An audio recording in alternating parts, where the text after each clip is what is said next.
everybody. It's Thursday, and welcome back to The Hash. The whole gang's here. We got Zach Seward up there. We got George Kalutis over here, and Will Foxley right there. I'm Jen Sanasi. Zach, you are going to take it away with our first story. What do you got?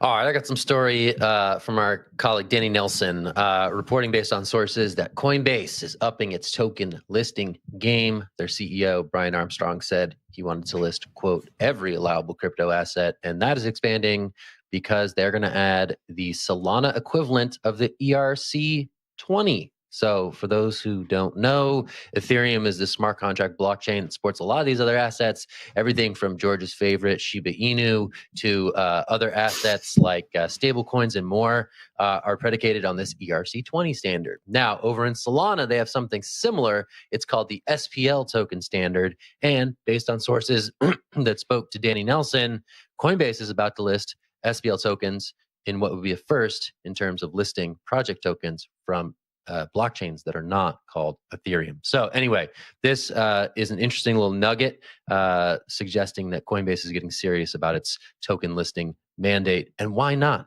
When you run a big token casino, you want everyone to be able to play. So I'm going to toss this to Will. I thought this was an interesting scoop that we published last night. What are your thoughts here? What does this say about the state of crypto exchanges in the US and beyond?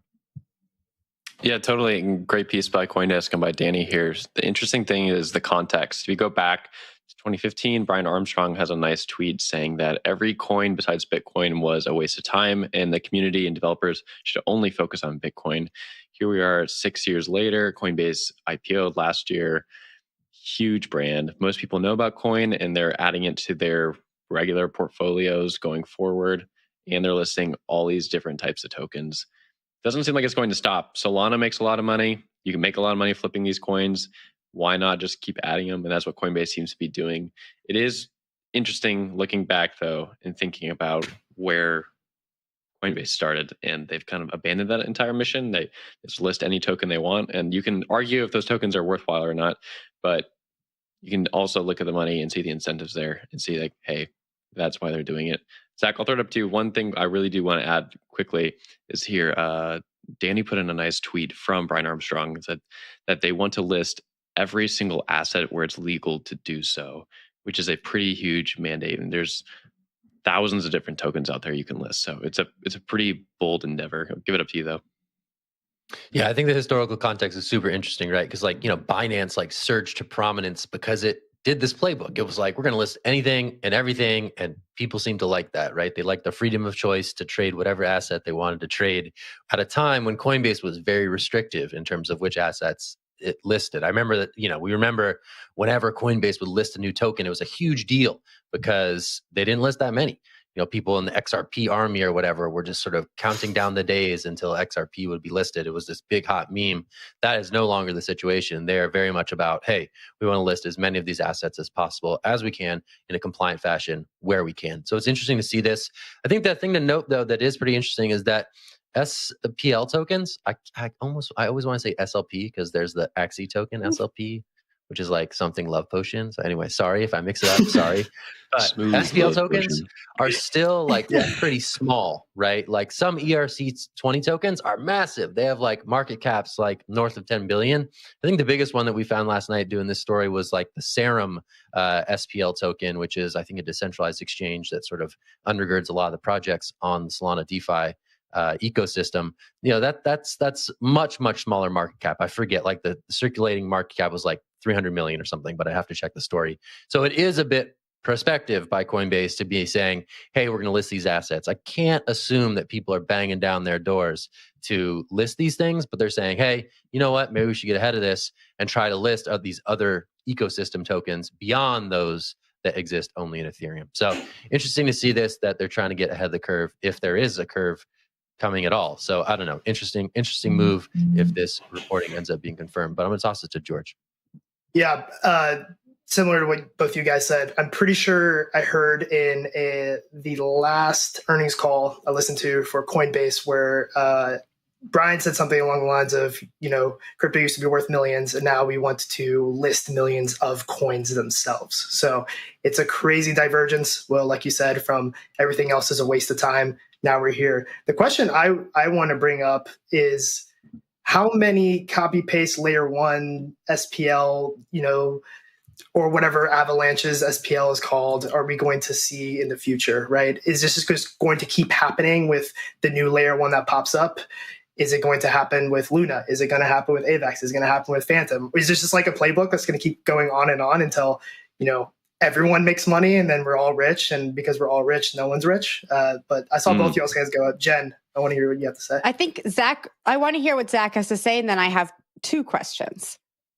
I think the answer is yes. Like, this is the multi-chain future, man, and it's crazy and super crazy, right? There's there's popping like AVAX tokens, right? Not AVAX, which again is the token of the base layer itself, but there's Trader Joe and other projects that have pretty lively communities and pretty lively tokens as well. So I would be surprised if Coinbase did not then replicate this playbook to these other emerging ecosystems. Avalanche, Terra, some of these networks are finding their own niche when it comes to these project tokens and these ecosystem tokens that DeFi degens the world over are finding ways to make money off of. So it's going to be interesting to see how Coinbase situates itself in the middle of this multi-chain world that we find ourselves in. But Jen, over to you. Well, I had 2 questions. I know we have to move on, so I will ask one. Do you think that this is a flag to regulators? Well, you made you drew the parallel between Coinbase listing more tokens and Binance. And do you think that Coinbase listing all of these tokens is a flag to regulators, and we can see more scrutiny from regulators as we move forward, and maybe we see more tokens on the exchange? Is that for me? I'll take it. Or anyone. That was Zach brought up the Binance point. I will say, you got it.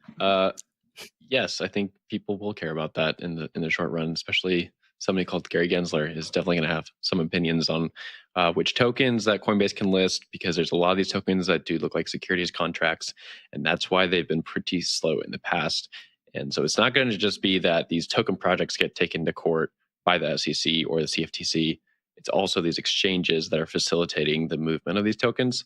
So you do have to be careful on that point. And that's why Brian Armstrong sent that tweet. They'll list every token that they think is legal to list. There's still a lot of tokens they have not listed because they don't think it's legal. But I'll drop it there. I have no idea who's got the next story. Something about Wonderland, though? It's George. It's George. Yeah, talking about Wonderland. George, take it. George. Zach talked about Avalanche and other stuff, and this is somewhat Avalanche related. And to be honest, guys, I had to write down notes on this one because this is very much outside my comfort zone of, Bitcoin and the blue chip cryptos. So my story is about Wonderland, a DeFi Wonderland, which provides, quote, financial tools to grow your wealth through staking and compounding interest.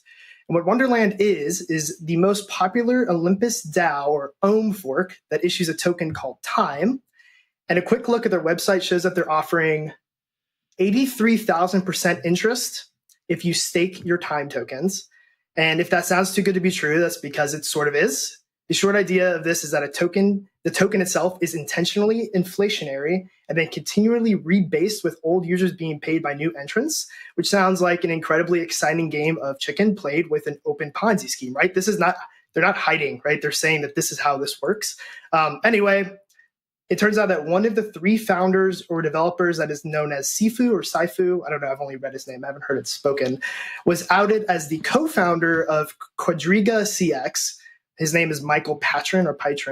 Zach XBT unmasked him this morning, and what followed the news here is that Sifu had pled guilty to credit and bank fraud, theft, and he lost access to 115 million of customer funds. And Quadriga itself was a large crypto exchange in Canada that eventually was deemed a Ponzi scheme by the Ontario securities regulator. And where it gets worse specifically for Wonderland is that Daniela, who is another founder of Wonderland and really the face of the operation, said that he knew about this and he still trusted him and said that everyone deserves a second chance, which to a certain degree I agree with. But when people's money gets involved, it's probably time to take a sharper view on second chances. So I don't know who wants to go from there. Jen wants to go, so I want to see what you have to say. I have two things to say. I just want to So, applaud you. That was good. That was really good. I wrote that one down. Don't give me too much credit. I was at the North American Bitcoin conference last week, and an acquaintance of mine, told me that he put like 10 grand in time. And when I read the story, I was like, oh no. Oh well. So anyways, George, you said everyone deserves a second chance, right? But I think he's had a few chances, right? 2005, he pled guilty to credit and bank fraud. 2007, he admitted to burglary, theft, and computer fraud. And in 2019, he lost access to $115 million. So I know you said that in the intro, but that's a lot of chances. That's more than two. And so it's a little shifty. That's all I have to say about it. But Zach, I saw your hand go up. Man, crypto is never not entertaining. And this is the story that we need in these trying times. To see QuadrigaCX back in the headlines, it's a wonderful thing. QuadrigaCX, for all the Canadians out there, I'm so sorry. It's a terrible story of many lost funds, but it was like a Hollywood movie waiting to happen. And I think there's been a subsequent podcast series that's been produced. There's been some great long form articles that have emerged from this, in which the founder, Gerald Cotton, mysteriously died while traveling in India. And there was this ensuing saga over finding ways to access these funds that had either been fraudulently moved or locked under the control of this now deceased founder. And it became this drawn out saga that is still unfolding in the courts in the Canadian system, to my knowledge.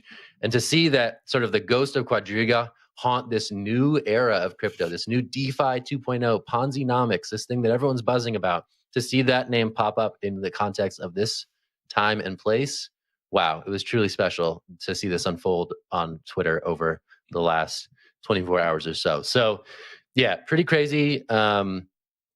Pretty crazy. And we got some follow-up reporting coming out soon on this story, looking at some of the response that this team is undertaking. But yeah, interesting work. Good sleuthing by Zach XBT, who is sort of making a name for himself and outing some of the shadier players in the space.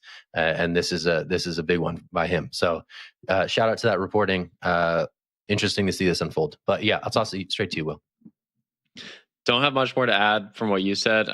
My only thoughts on this is Ohm continues to be like this very, very decisive project in the space where there's a bunch of forks of it. We've seen the token crash. We've seen Olympus DAO have issues. And now we're seeing this whole kind of story play out with QuadrigaCX, which again, I never thought I'd see that in the headlines. Like I thought that was an old story, but somehow that story keeps coming back from the grave. It's interesting how that... Ooh. Okay, Did you that do was that a nice on pun. purpose, Didn't intend it though. What? Did you Sorry? do that? Dang, that was an amazing pun. That was an amazing pun. That was good. I didn't pause for dramatic effect. I just kind of lost my train of thought there. Yes, you did. Don't Just lie. my last thought. No. Seriously. Just last thought on it. It is interesting to see QuadrigaCX come back to it. And I'm wondering what next steps is for this guy. Like, where is he going to go? Is he going to go anonymous again? Because he's been outed, but there's no legalese around it, right? He still is his own person. He can go work on another project if he wants, become anonymous. There's so many projects out there. And if he hoodwinked his way into this project and even the founder let him work with them, why can't he go do it somewhere else? It's interesting how scammers always find a way to get back into another project and they keep playing around. But Zach, I'll give it to you. He's changed. That is just the interesting tension of pseudonymity and online privacy. There's a lot to be said for it, but it also masks some questionable actions by certain parties. So interesting to see this full unfold in the DeFi space that is proudly pseudonymous by design. All right, we're going to take a break. When we get back from the break on the hash, we're going to talk about some stuff. I'm going to see what it is. Hold on, stick with me. Bear with me here. All right, we're going to the Metaverse. We're going to the Sandbox Metaverse, which had a couple of announcements overnight. Chief among them, hey, Warner Music Group, big old record label. They're going to do a music theme park in that thing. So we'll talk about that, what it means, and more on the flip side of this quick break.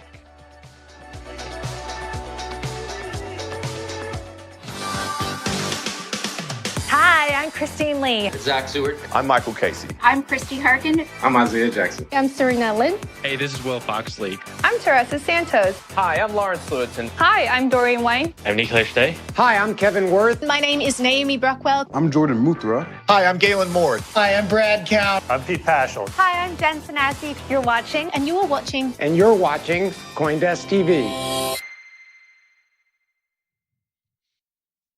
Hello and welcome back to the Hash on CoinDesk TV. We are heading off to the Metaverse. So Warner Music Group is launching a concert theme park in the Sandbox Metaverse. The theme park will feature concerts and musical experiences from their roster of musicians. And as part of the announcement, the Sandbox is hosting a land sale for virtual properties adjacent to the festival site. So exciting things for Warner Music Group. Will, I'm passing it right down to you.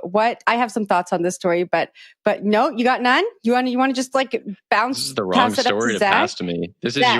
This is your moment. Let's go. Jen, this is what you were here for. This is the only reason I'm here. Metaverse. It's for NFTs and Metaverse. That's why you're here, Jen. I want to hear your thoughts first, because like this is interesting. We're seeing like more Metaverse stuff play out with like these huge brands. Warner Brothers, obviously, or Warner Music rather, is obviously very big.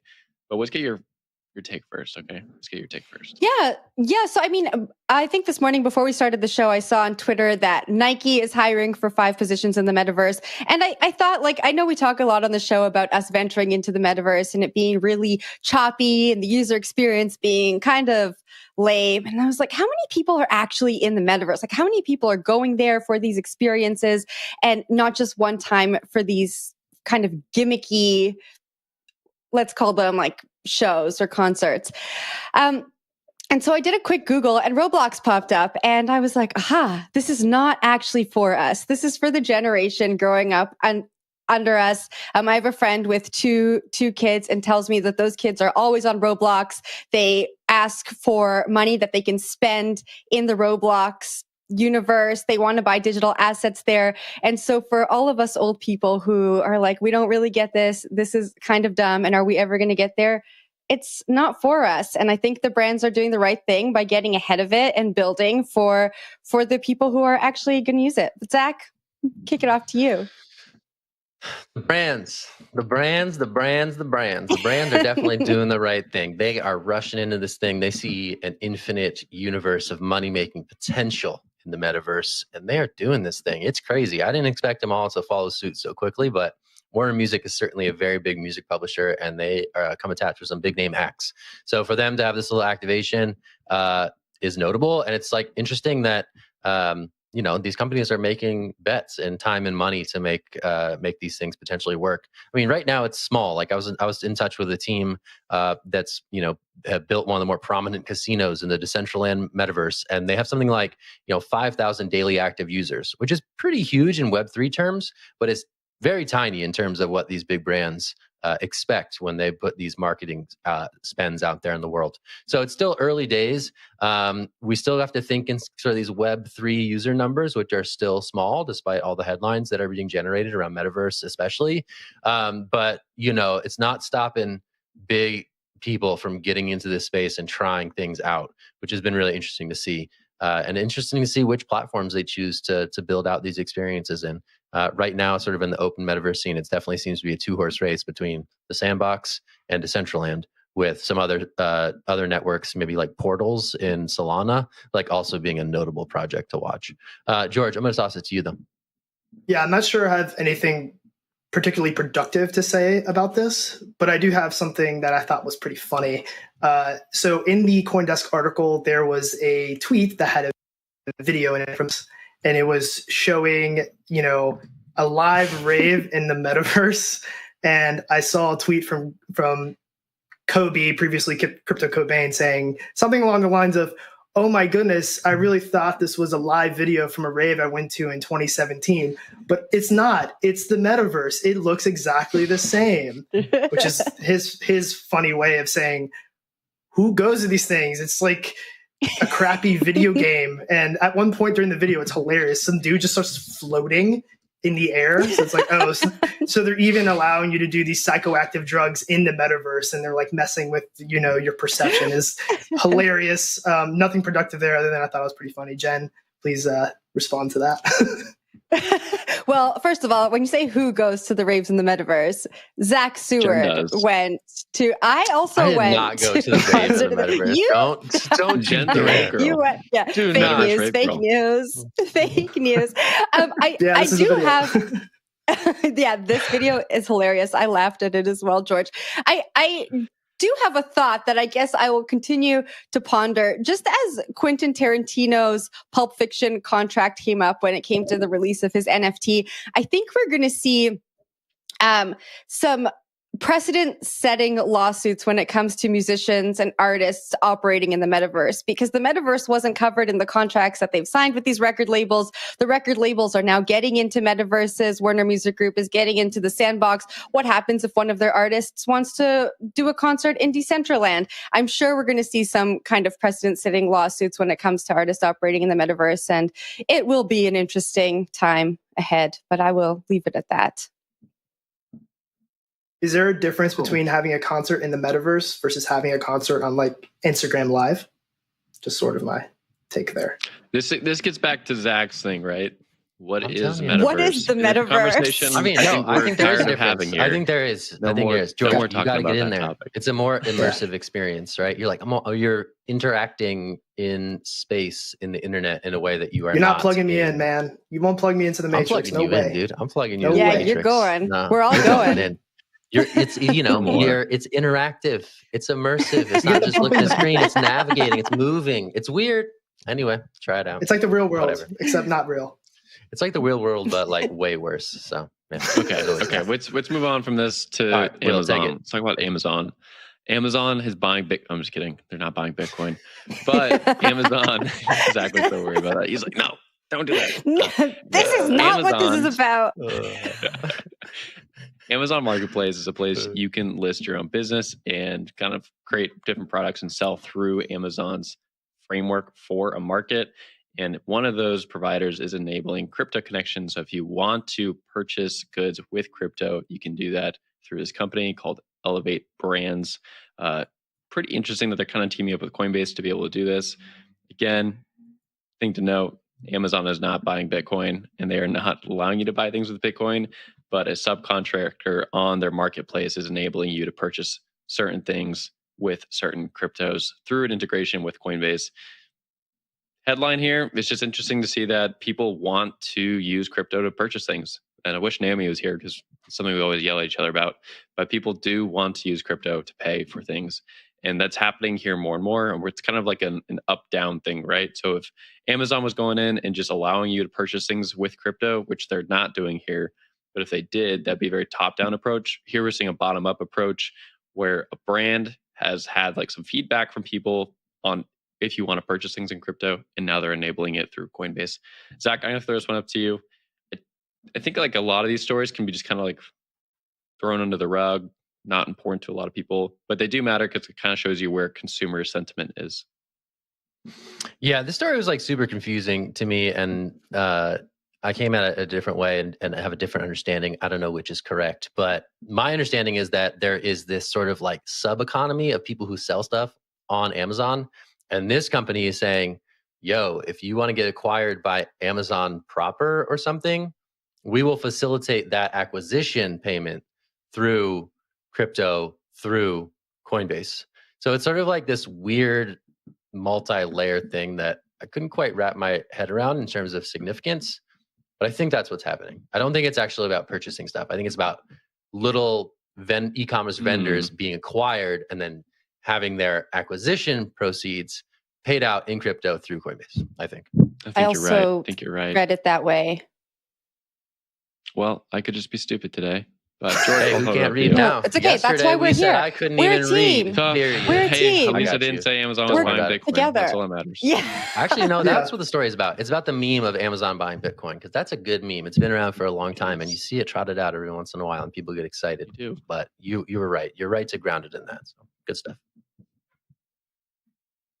But anyway, who cares about Amazon? Am I right? So Amazon successfully killed small businesses or is trying to kill small businesses. And then within their own ecosystem, people start building their own small businesses where, they sell things on Amazon as their, marketplace. And then some other player comes in and says, hey, I'm going to buy everyone up and get monopoly power again. So Amazon successfully killed things twice. They can't even keep things alive inside small businesses inside their own little ecosystem. I guess it's cool that they can get bought out with crypto, but at that point, it doesn't really matter. I promised I'd yell about Amazon, so I'm yelling about Amazon. That was so good. That was good That's stuff. a great note. And then to you have wrap to it up end on. with Bitcoin fixes this, and then you have to lay out a compelling argument. But I don't think Bitcoin fixes this, unfortunately, Damn it. guys. All right. Hyper-capitalism is not really something that Bitcoin doesn't stand for. So it is what it is. All right. Shop local. Cool. Shop local, friends. All right. Amen. We're going to shut it down here. That was the hash for today. I have a quick little plug about CoinDesk's very fantastic Privacy Week package that's been rolling out all week. So go check back tomorrow for more Privacy Week stories. Today is the day, though. And then when you're done, we want to know something. All right. Go vote on this. It's at the CoinDesk Twitter handle. What is the number one threat to financial privacy? Option 1, CBDCs replacing money. Option 2, the travel rule, the FATF, and anti-money laundering regulations. Number 3, blockchain investigation firms such as CipherTrace, Chainalysis, and others. Or Venmo's social feed. Let us know. Cast a vote. We'll see how it goes. All right. Thanks a lot. That's it for today. CoinDesk.com/Privacy Week for all those great stories, by the way. Check that out. All right, cool. I'm Zach. That's Will. George is here. So is Jen. We're the Hash. We'll be back tomorrow. Have a great day. And thanks. See ya. Bye, guys. Bye.